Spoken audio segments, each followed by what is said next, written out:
আসসালামু আলাইকুম, সবাইকে রমাদান মোবারক। আপনাদের সবাইকে আমন্ত্রণ জানাচ্ছি আমার চ্যানেলে রমজানের একটি স্পেশাল ভিডিও দেখার জন্য। আজকে আপনাদেরকে তৈরি করে দেখাবো বেলের শরবত। হ্যাঁ, আপনারা ঠিকই শুনেছেন, বেলের শরবত তৈরি করব। হয়তোবা ভাবছেন আপনারা বেলের শরবত এটা আর তৈরি করা এমন কি, এটা তো খুবই সহজ। হ্যাঁ, সহজেই রেসিপিটি আপনাদের সাথে এখন আমি শেয়ার করব। সহজেই বেলের শরবতটা ইফতারের জন্য কিভাবে আপনারা ঝটপট তৈরি করতে পারবেন, চলুন সেটাই দেখে নিই।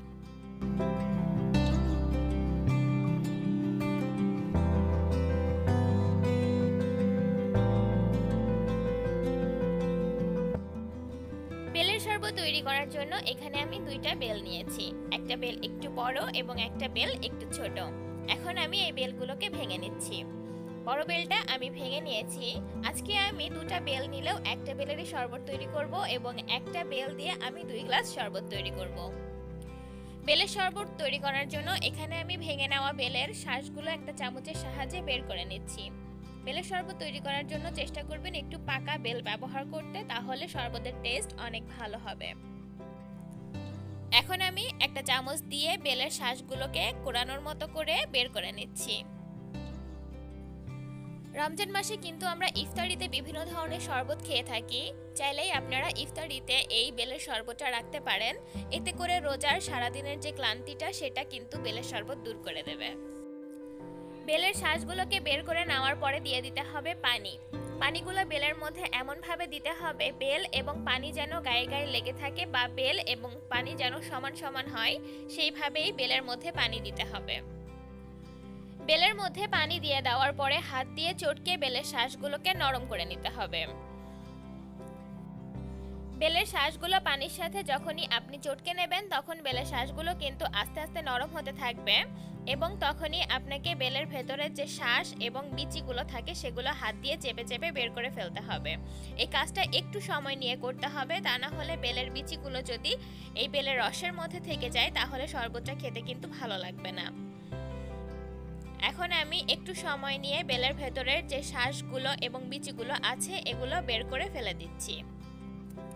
হাত দিয়ে এই কাজটা করে নেওয়া যদি আপনাদের কাছে ঝামেলার মনে হয় তাহলে আপনারা একটা ছাঁকনির সাহায্যেও এই কাজটা করতে পারবেন, কিন্তু আমি এখানে কোনো ছাঁকনি ব্যবহার করছি না। হাত দিয়েই বেলের বিচিগুলোকে বের করে ফেলে দিচ্ছি। বেলের বিচিগুলো ফেলে দেওয়া হয়ে গিয়েছে। এখন এই বেলের রস বা জুস বা পাল্প যে যেটাই বলেন না কেন, এর মধ্যে দিয়ে দিতে হবে আখের গুড়। বেলের শরবতটাকে স্বাস্থ্যকর করার জন্য অবশ্যই এখানে আখের গুড় ব্যবহার করতে হবে। অনেকেই বেলের শরবতের মধ্যে চিনি ব্যবহার করে থাকেন, তবে আমার মতে বেলের শরবতে চিনি ব্যবহার না করাই ভালো, কারণ এই বেলের শরবতটা কিন্তু একটা স্বাস্থ্যকর শরবত। এই স্বাস্থ্যকর শরবতে যদি আপনারা চিনি ব্যবহার করেন তাহলে শরবতটা কিন্তু আর স্বাস্থ্যকর থাকে না, কারণ চিনি আমাদের স্বাস্থ্যের জন্য অনেক ক্ষতিকর। গুড় দিয়ে দেওয়ার পরে দিয়ে দিচ্ছি প্রয়োজন মতো সামান্য একটু পানি, কারণ বেলগুলো কিন্তু অনেক ঘন হয়ে থাকে।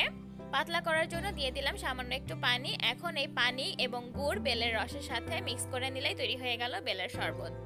খুব ভালো করে মিক্স করে নেওয়ার পরে এই বেলের শরবতটাকে আমি এখন পরিবেশন করে নেব। তো আপনারা দেখতেই পারলেন বেলের শরবত তৈরি করাটা আসলে কতটা সহজ।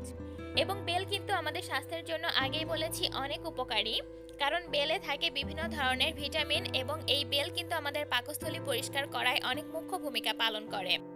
যাদের পেটে বিভিন্ন ধরনের সমস্যা রয়েছে, যেমন গ্যাস্ট্রিক, অ্যাসিডিটি বা বদহজম, তাদের জন্য কিন্তু বেলের শরবতটা একদম পারফেক্ট।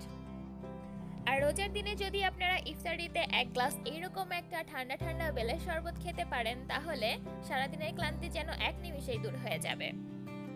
তাই অবশ্যই চেষ্টা করবেন রোজার সময় ইফতারিতে এরকম 1 গ্লাস পুষ্টিগুণে সমৃদ্ধ বেলের শরবত খাওয়ার জন্য। ভিডিওটি যদি ভালো লেগে থাকে তাহলে আমার চ্যানেলটিকে সাবস্ক্রাইব করবেন, সেই সাথে লিজা টিমস নামের আমার যে ফেসবুক পেজটি রয়েছে সেখানে অবশ্যই ফলো করবেন। ভিডিওটি দেখার জন্য অনেক অনেক ধন্যবাদ। আল্লাহ হাফেজ।